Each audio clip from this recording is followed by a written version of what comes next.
Most sink and shower valves are sealed with washers and O-rings to keep them from leaking, but they wear out over time, particularly on the hot side.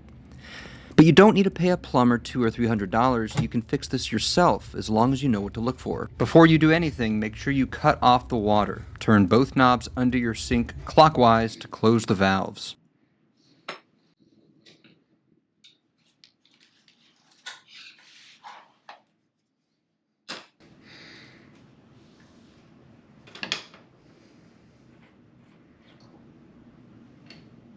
This little contraption is called the Faucet Cartridge. It's a kind of valve responsible for directing water to your sink faucet. When you turn the faucet, the cartridge directs water through these two holes. It presses up against this rubber piece called a seat, which I'm also replacing. The hardest thing about these projects is knowing what part you need to replace. Beware of universal kits. There are tons of different kinds of these things, and universal kits probably won't fit. I use this website called Faucet Parts Plus to find what I need.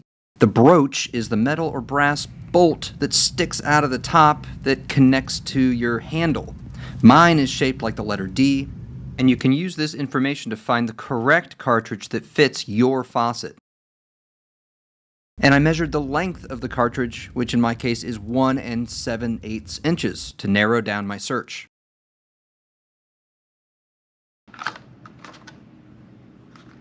To install the new cartridge, all you need to do is plunk it back in there, make sure your handle lines up the way you expect, reinstall the nut, and test the water.